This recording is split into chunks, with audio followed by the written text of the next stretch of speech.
What's up, everybody? This is Bill from Red Dirt Electric, and today I want to talk to you guys about a very important safety feature that we use all the time, and yet I find a lot of people just don't really know anything about it.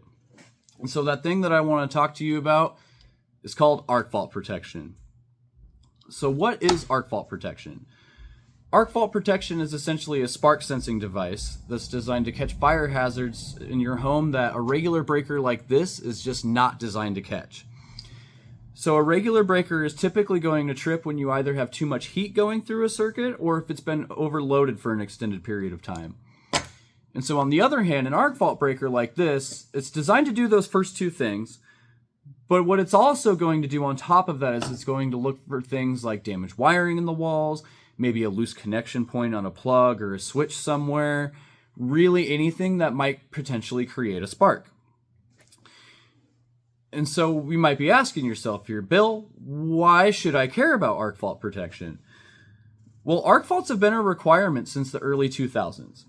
And since they've been introduced, it's estimated that they've reduced electrical fires in homes by at least 50%. And so despite the data and despite the fact that it's been a requirement for so long, one of the things that we see all of the time out in the field is that electricians are skipping out on this major safety system entirely.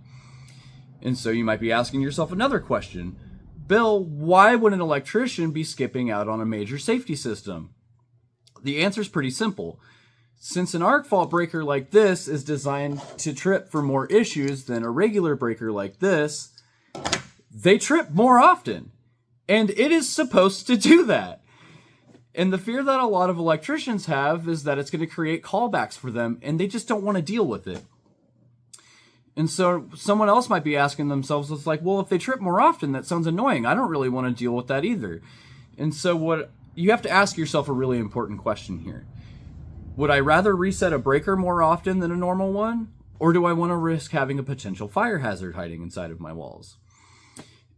And so I'm sure there's probably another electrician watching this somewhere that's thinking like, Bill, arc faults are a scam designed by the manufacturers to make more money. They don't really do anything. My response to that is do better. Conspiracies are not an excuse to do your job poorly and not uphold minimum safety standards. And so if you as a homeowner have an electrician working in your home and they're saying things like arc faults are a scam, they don't actually do anything, I highly encourage you to find a better electrician. At the end of the day, rewiring an entire circuit is going to be a lot more expensive than what it costs to install one of these in your panel. And at Red Dirt Electric, we believe in providing the best levels of safety and quality. And so if you found this information helpful and you think that maybe arc fault protection might be a good fit for you in your home, I highly encourage you to reach out to us either on Facebook or through Google. And so with that being said, thank you all very much for listening. I hope you all stay safe out there, and cheers.